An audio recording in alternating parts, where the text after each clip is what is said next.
think our mission is the same as it was in 1883 when they founded it, and it's to promote the humane treatment of people and animals through education, advocacy, and service.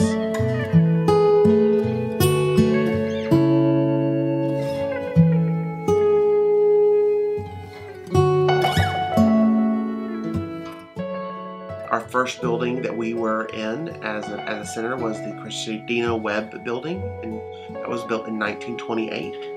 It was a state-of-the-art facility for its time. It was actually a tourist attraction in Birmingham, and then in 2004 we had outgrown that building, and so we built the adoption center here at Snow Drive.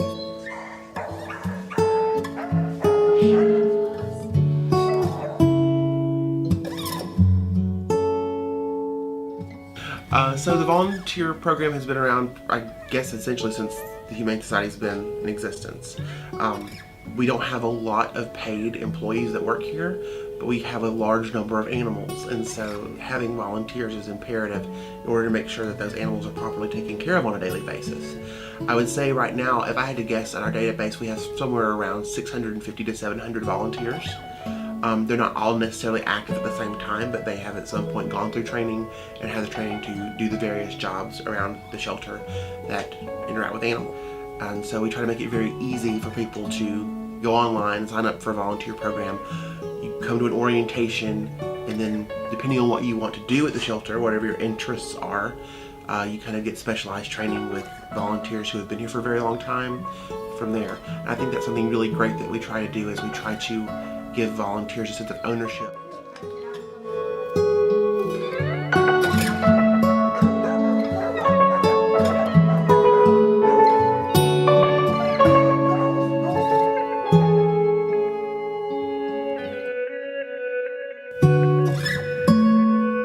Educating the public about animal welfare and trying to work with people that may not necessarily, they may have never had a pet before and they're coming here for the first time to get their first dog. Making sure they realize it is a lot of work, but it's one of the most rewarding things that you can do is have an animal, and that relationship that you have with your dog or cat or whatever kind of animal it is.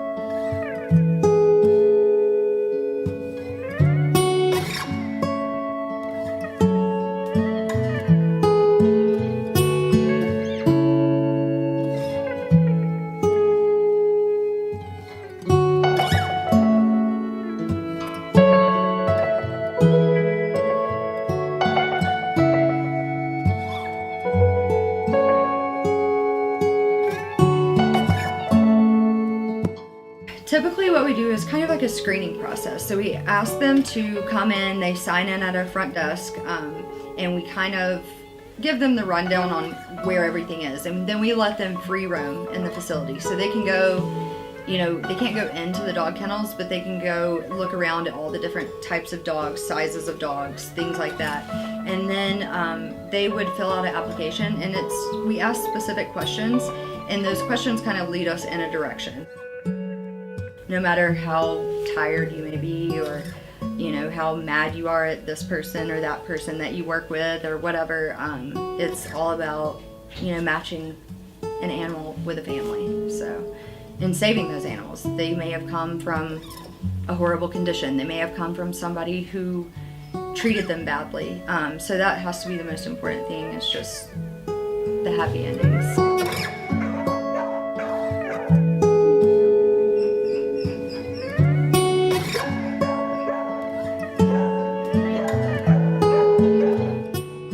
Part of this organization to me is educating the public on the importance of animal welfare.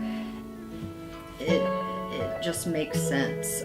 To teach children when they're young to be good to animals, I think it makes a more compassionate person. I think it makes them a more responsible person. So I don't even know how you wouldn't see the importance of an organization like this.